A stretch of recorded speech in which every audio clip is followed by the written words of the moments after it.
In Veneto la maxi inchiesta con 50 arresti svela i multiformi affari dei casalesi tra imprenditori compiacenti e vittime, il legame con la politica. Gli inquirenti dicono che il malaffare non è stato arginato a dovere. Nel paese del sindaco Mirko Mestre arrestato per il voto di scambio, l'amarezza dell'ex primo cittadino Giorgio Talon alle elezioni del 2016 fu sconfitto dalla camorra.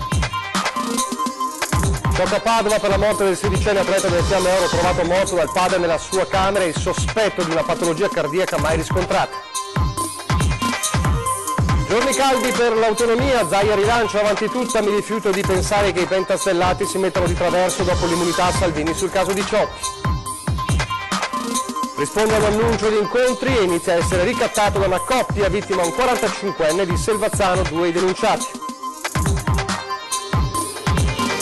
Granate della Grande Guerra custodite incautamente da un collezionista di Crespano, le bombe fatte brillare dal 3° Reggimento Genio Guastatori. Una pioggia di mail chiamate in redazione per aiutare il piccolo Giovanni, il bimbo affetto da una rara malformazione alla gamba che necessita di cure costosissime. Telespettatori di Antena 3, buongiorno, ben trovati, la prima edizione dei nostri telegiornali, questi titoli dunque, ma apriamo subito con le immagini raccolte pochissimo tempo fa dal nostro Francesco Ratai. Le vedete, le immagini di questo crollo, si riferiscono al crollo di una porzione del tetto della succursale dell'istituto alberghiero Pietro D'Abano ad Abano Terme, che è crollato la scorsa notte. Ad accorgersi del danno sono stati gli addetti della manutenzione questa mattina. Fortunatamente il crollo, lo rivediamo, è avvenuto nella notte. Il crollo riguarda diversi metri di tetto e coppi che sono scaduti sul solaio, come vediamo nelle immagini di Francesco Ratai, che è sul posto per noi, senza provocare quindi danni alla salute, alle aule e negli spazi comuni. Tuttavia, per precauzione, oggi le lezioni sono state sospese e sul posto, come vediamo adesso nelle altre immagini sempre girate dal nostro Francesco Ratai, sono anche, questa è all'esterno della scuola dove è avvenuto il crollo, sono arrivati anche le autorità, in primis, lo vedete in queste immagini, anche il presidente della provincia Fabio Bui. Quindi questo è sono le immagini del crollo, le rivediamo insieme, eccole qui, dello spazio, del solaio della scuola dell'istituto alberghiero Pietro D'Abano ad Abano Terme. È ancora presto per stabilire quanto tempo ci vorrà per riparare la parte danneggiata, lezioni sospese. Questo ovviamente però non fa che inquietare, un episodio inquietante perché riguarda ovviamente la manutenzione delle scuole anche del Veneto. È un altro elemento importante da ovviamente controllare da parte delle province, che però, come sappiamo, non hanno risorse per riuscire a mettere a posto anche queste situazioni, oltre alle strade. Scuole e strade, diciamo, sono i punti deboli di province che per adesso appunto non hanno molti soldi da spendere per la manutenzione. Questo episodio appunto fa tornare nuovamente alla ribalta il problema. Adesso invece la maxi inchiesta sulla camorra in Veneto e una inchiesta appunto che mette in luce quello che erano gli affari dei casalesi sul litorale, ma non solo, ormai da più di 20 anni. È un malaffare che secondo i procuratori e secondo gli inquirenti non è stato arginato a dovere, almeno fino al blitz di ieri.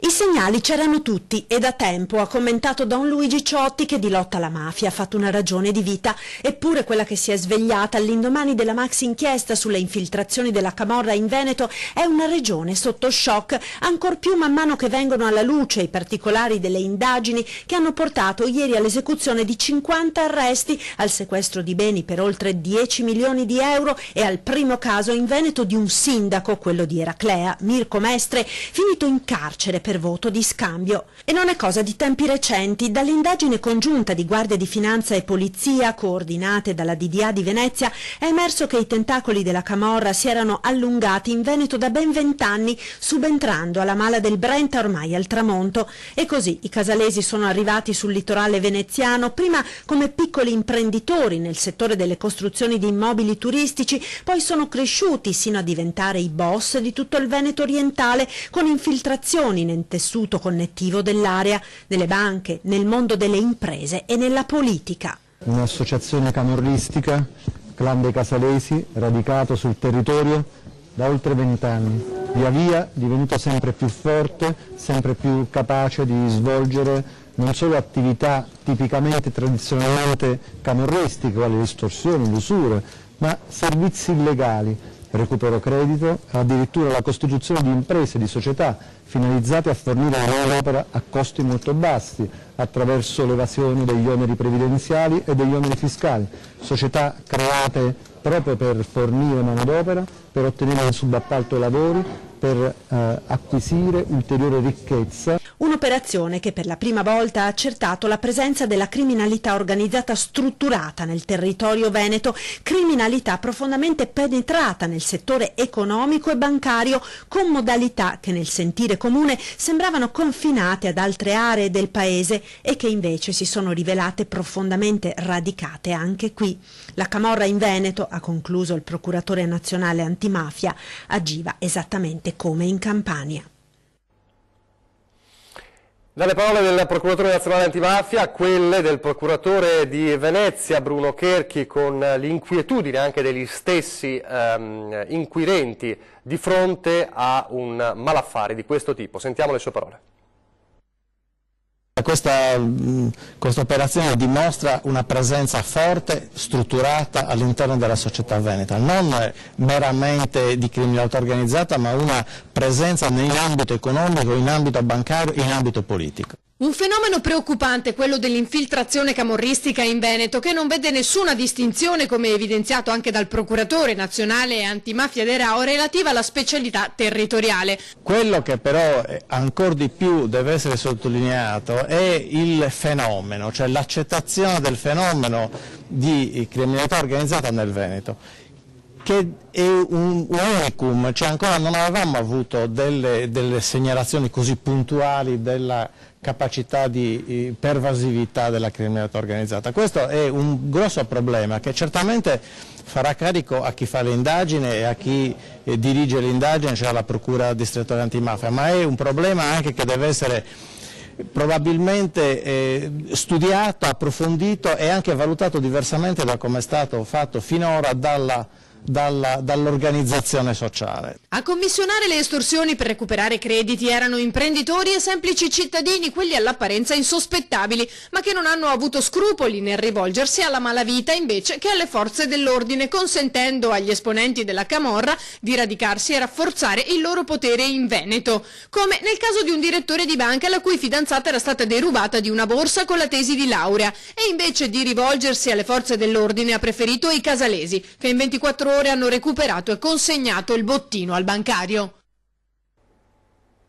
E poi c'è il futuro di Eraclea, epicentro diciamo degli affari dei casalesi, il futuro di Eraclea perché, come sapete, la giunta è stata di fatto decapitata con l'arresto del sindaco Mirko Mestre per voto di scambio, commissariamento probabile in arrivo, in queste ore appunto si sta cercando di capire dalla prefettura cosa accadrà.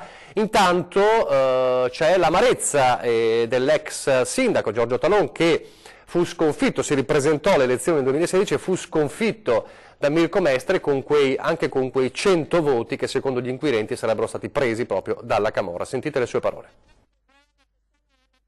Si dice amareggiato per l'accaduto l'ex sindaco di Eraclea Giorgio Talon, ricandidato nel 2016 contro Mirko Mestre che l'aveva spuntata per soli 81 voti, una ventina in meno di quelli che secondo la procura gli erano stati portati dalla camorra. Più che per il passato, puntualizza Talon, sono però preoccupato per le conseguenze che questa vicenda avrà sul futuro del paese. Io mi auguro che il prefetto nomini un commissario quanto prima, che questo periodo di transizione penosa per la cittadinanza duri il meno possibile. Rimane un'amarezza, ma l'amarezza ancora più grande rimane il fatto che le infiltrazioni di un certo tipo, chiamiamole mafiose, camorristiche, sono molto più diffuse di quello che noi vediamo. Per questo l'ex sindaco, oggi capogruppo di una lista civica in consiglio comunale, si sente di rivolgere un appello a tutti i suoi concittadini. se vedono qualcosa lo segnalino, oltre che denunciarlo se serve, insomma, ecco. Io prima sarei il primo a farlo, insomma, io ho sempre ispirato la mia attività amministrativa nel rispettare la legge e quindi ritengo che tutti i cittadini, come dice la legge, lo debbano fare, chi vede delle cose illegali o comportamenti di un certo tipo lo debbano denunciare. Per il futuro resto a disposizione della città, assicura Talon, ma sarebbe prematuro parlarne ora. Questo è il momento della riflessione e del rispetto, anche per il dolore delle famiglie di chi si trova in carcere. Non ero io che mi ero candidato, mi hanno chiesto di candidarmi sindaco, io mi ero messo a disposizione di una lista, quindi se succederà altrettanto mi verrà chiesto e io lo farò, non è perché ho perso nei confronti adesso devo per forza ricandidarmi, insomma. Ritengo che comunque adesso sia prematuro parlare di queste cose, è meglio pensare cosa può servire alla città di Eraclea, alla comunità di Eraclea, insomma. Sempre dalla Padovano adesso, torniamo dal Padovano, la nostra Valentina Visentini invece ci aggiorna sulla un'esplosione, vedete le immagini che ha girato poco fa, veramente pochi secondi fa, le vediamo insieme, un'esplosione che c'è stata in una abitazione a Padova. Queste sono le immagini dei vigili del fuoco di fronte alla casa, all'abitazione, dove fortunatamente a quanto pare non si trovava nessuno. Vedete si vede appunto una zona crollata, vediamo se c'è un altro video. Sì, c'è un altro video della nostra Valentina, c'è una porzione della casa che è crollata, un'esplosione. Da capire ovviamente le cause di questa esplosione, come detto, come ci riferisce la nostra Valentina, ma si sa davvero poco di quanto accaduto.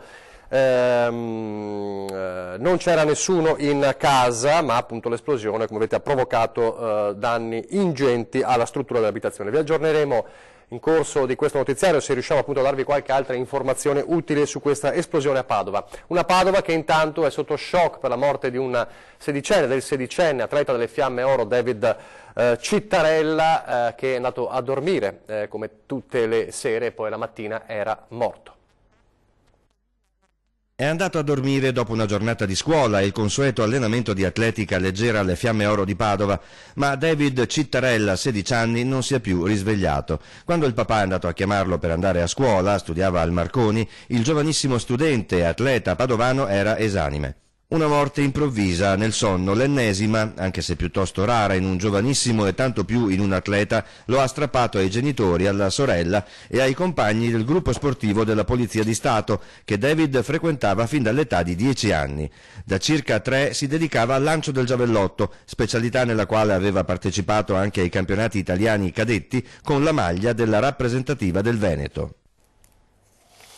Vi facciamo rivedere intanto le immagini che abbiamo fatto vedere qualche secondo fa. Eccole qui, sono le immagini dei vigili del fuoco che sono di fronte a quella abitazione a Padova con questa esplosione che appunto ha squarciato il silenzio della via appunto di Padova, dove è accaduta lo scoppio, e i danni provocati da questa esplosione ancora dobbiamo cercare di capire cosa ha provocato questa esplosione. C'è già una ruspa dei vigili del fuoco in azione per togliere le macerie dalla facciata dell'abitazione danneggiata. Nessuna vittima comunque, come dicevamo. Adesso l'autonomia sul caso di Ciotti, quella del Movimento 5 Stelle, è una scelta libera secondo coscienza e di buon senso. Mi rifiuto di pensare a scambi di prigionieri. Salvini stesso avrebbe accettato qualunque verdetto. Comunque sia, la nostra stella polare rimane il contratto di governo.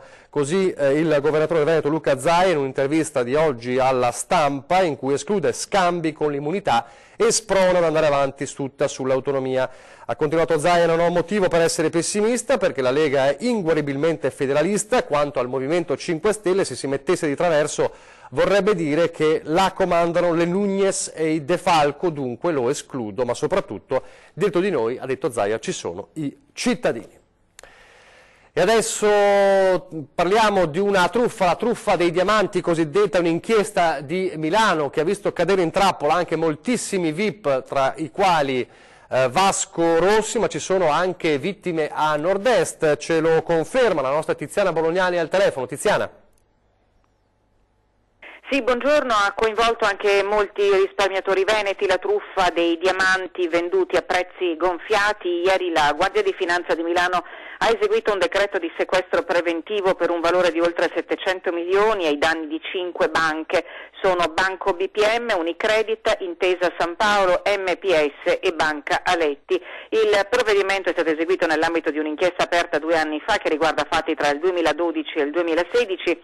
Nell'inchiesta, che vede quasi una settantina di indagati, in totale sono contestati reati di truffa aggravata, autoriciclaggio, corruzione tra privati. In Veneto le prime denunce alle procure di Vicenza, Padova e Treviso risalgono a settembre 2017, dice l'avvocato Matteo Moschini di Treviso, responsabile veneto del Movimento Difesa del Cittadino. In totale in Veneto sono state depositate querele per circa 70-80 risparmiatori truffati. I diamanti venivano venduti in banca anche al triplo del loro valore di mercato. Il provvedimento di ieri, spiega Moschini, rappresenta un importante passo in avanti e quindi illegale. Invita tutti i cittadini cui sono stati venduti i diamanti a prezzi gonfiati a rivolgersi alle sedi del Movimento Difesa del Cittadino, pronto a costituirsi parte civile nel processo che potrebbe svolgersi a Milano. Assieme all'agente comune, tra i truffati, lo ricordiamo, ci sono anche i nomi di Vasco Rossi, Diana Bracco, Federica Panicucci e Simona Tagli. È tutto, a voi. Grazie a Tiziana Bolognani. Adesso invece da una truffa a un ricatto hot a Padova, sentite. Una trasgressione virtuale diventata ricatto, la vicenda per protagonista un 45enne di Selvazzano Dentro nel Padovano che navigando in internet aveva risposto ad un annuncio nel sito bacheca.it nell'area incontri, scritto da una trentenne di Cinisello Balsamo. Così aveva iniziato con lei uno scambio di messaggi piccanti. La nuova amica virtuale però si è rivelata essere un'esca, dai messaggi affettuosi alle minacce il passo è stato veloce. Dietro a quell'annuncio di incontri si nascondeva il ricatto, con la costrizione a pagare delle somme di denaro su una carta prepagata. In caso contrario la donna avrebbe mostrato alla moglie del 45enne i messaggi che i due si erano scambiati fino a quel momento. Una minaccia che ha funzionato per un po', fino a quando l'uomo esasperato ha deciso di mettere fine al ricatto denunciando tutto ai carabinieri. Le indagini hanno portato alla denuncia di 2 persone per estorsione. A finire nei guai non solo la trentenne, denunciato pure un uomo di 46 anni, anche lui di Cinisello Balsamo, che aveva collaborato con la donna nel mettere in piedi l'estorsione. Vedo l'emergenza FAS, diffusi dalla Regione i dati ottenuti dallo studio sulle donne e sui neonati che vivono nelle aree a rischio. Confermati i dati dei precedenti rapporti, un incremento di patologie come diabete e neonati nati con basso peso nei comuni purtroppo dell'area rossa. Emergenza PFAS, copertura capillare per mamme e bambini per il piano di sorveglianza sanitaria messo in campo dalla Regione. 20.000 le donne nate tra il 2002 e il 1970, considerate in età produttiva, costantemente controllate. 1.270 i bambini nati tra il 2008 e il 2009, 570 quelli nati nel 2003. I risultati ottenuti sono in linea con quanto già emergeva dal rapporto del 2016 e non sono certo rassicuranti. Tra le mamme in attesa di un figlio in aumento i casi digestosi, una donna che vive in area rossa rischia il 27% in più. In aumento anche quelli di diabete gravidico, con un caso su 2 in più rispetto alle aree non inquinate. Maggiori, si parla di circa un neonato su 3, anche i casi di bambini con peso inferiore alla nascita rispetto alla loro età gestazionale. E poi in aumento anche i nati con difetti congeniti al cuore o malformazioni al sistema nervoso. Resta prudente il team di esperti della Regione, ma la conclusione è chiara. L'associazione tra queste patologie e la residenza nelle aree esposte all'inquinamento da FAS è possibile, tuttavia per approfondire il nesso causa-effetto sarà necessario continuare il monitoraggio. Pochi istanti di pubblicità, torneremo fra pochissimo a parlare dell'esplosione della casa a Padova.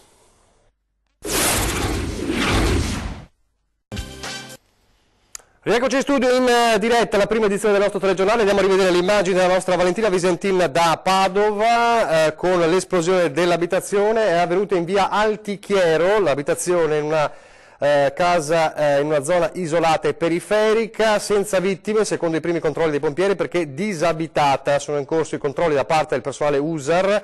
Urban Search and Rescue dei Vigili del Fuoco, intervenuti da Mestre Treviso con 18 operatori per esaminare, come vedete nelle immagini, le parti non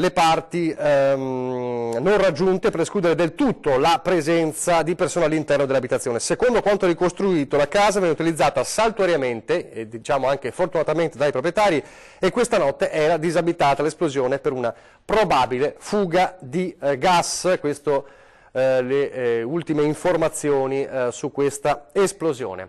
Adesso di altre esplosioni parliamo, ma esplosioni controllate in questo caso, cioè la detonazione degli ordigni della Grande Guerra che erano stati trovati nell'abitazione di un incauto, diciamo così, collezionista di Crespano del Grappa, e ordigni che sono stati messi in sicurezza dal 3° Reggimento Genio Guastatori. Noi siamo andati a vedere proprio le operazioni. Fuoco!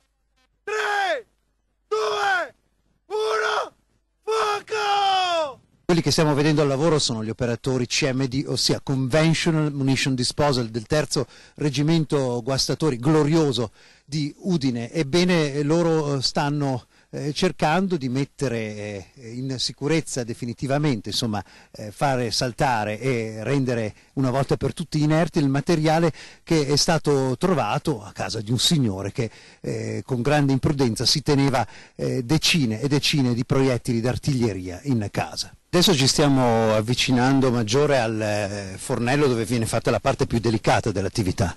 Sì, la distruzione in massa di ordigni, in particolare sono granate d'artiglieria di diverso calibro che verranno distrutte appunto in fornello. Sono 22 granate da 75 mm di diversa nazionalità, sia italiana che austriaca.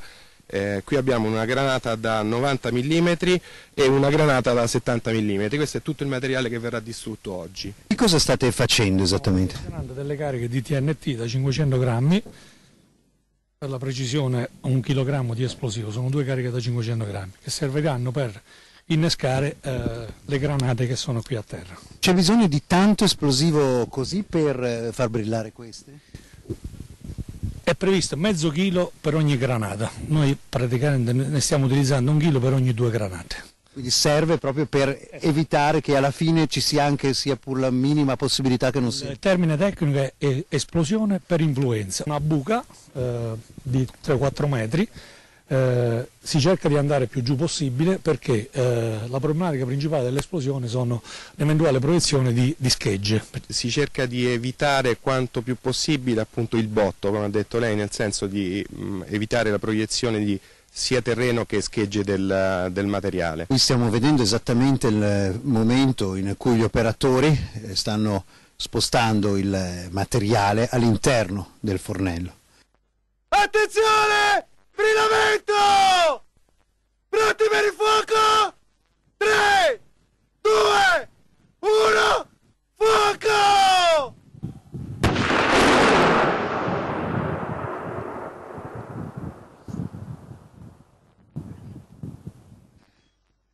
Quella che vedete è la ruspa che sta per chiudere il fornello e quindi l'esplosione è definitiva, ma noi possiamo dire anche che per quanto riguarda questa attività solo lo scorso anno sono stati fatti oltre 3.000 interventi per oltre 8.000 ordigni nella zona di competenza, un lavoro enorme, quotidiano, che serve a tutta la collettività e che naturalmente vede un enorme sforzo da parte dell'esercito. E adesso a pensare sul Brenta con la storia che abbiamo raccontato del piccolo Giovanni, la sua battaglia per ritrovare, insomma, a camminare, tornare a camminare come tutti i bambini della sua età. È una corsa solidale quella per il piccolo Giovanni.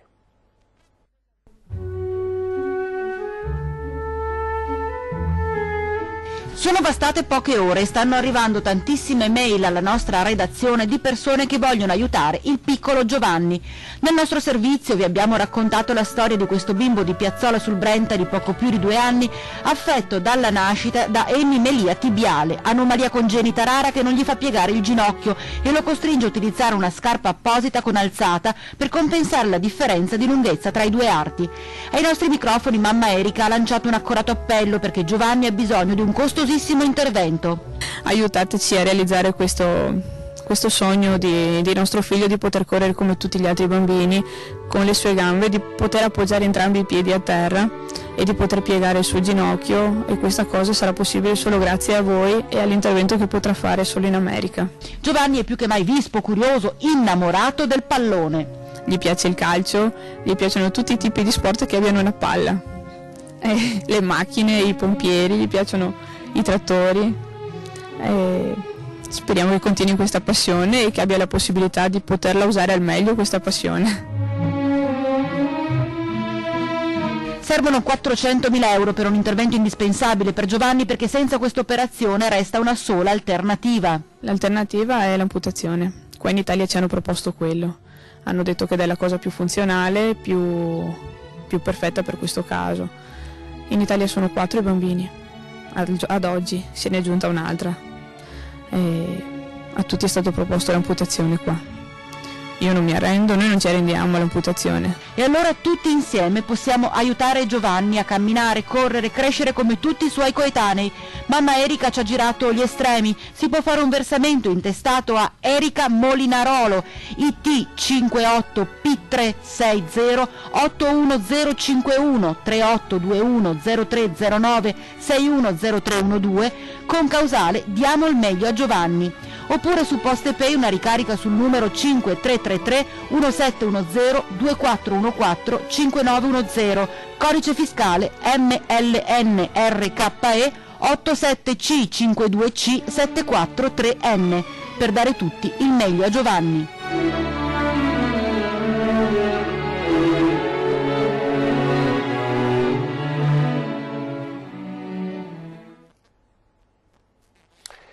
E adesso, solo per ricordarvi gli ospiti di ore 13 fra pochissimo, e parleremo di pensioni e di quota 100 con Paolino Barbiero, segretario dello SPI della CGIL Pensionati di Treviso, Luca Celi del patronato Inca e Ketty Mutta del patronato Inca. Oggi è mercoledì e quindi è il giorno in cui la CGIL risponde alle vostre domande. Poi questa sera, per tornare a parlare di camorra in Veneto, e lo faremo con Roberto Tommasi, referente del Veneto per Libera, l'associazione di Don Luigi Ciotti contro tutte le mafie, e quindi torneremo a parlare di questa inchiesta terribile e dei riflessi anche sul futuro nel territorio.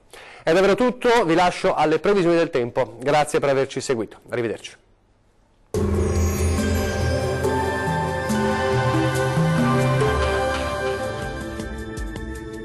Ben ritrovati al meteo.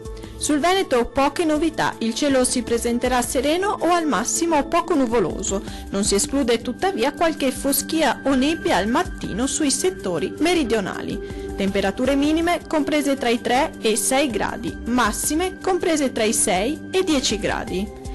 Diamo uno sguardo al Friuli Venezia Giulia. Il cielo si presenterà variabile con qualche alternanza di sole e nubi a carattere sparso. Su pianura e costa possibilità di foschie e nebbie persistenti. Temperature minime intorno ai 6 gradi, massime comprese tra gli 8 e i 9 gradi. Vediamo infine la situazione del Trentino Alto Adige. Il cielo si presenterà irregolarmente nuvoloso e spesso anche coperto. Non sono previste precipitazioni degne di nota. Temperature minime comprese tra i -3 e 0 gradi, massime oscillanti tra i 13 e i 16 gradi. Dal meteo di Antenna 3 è tutto, arrivederci al prossimo aggiornamento.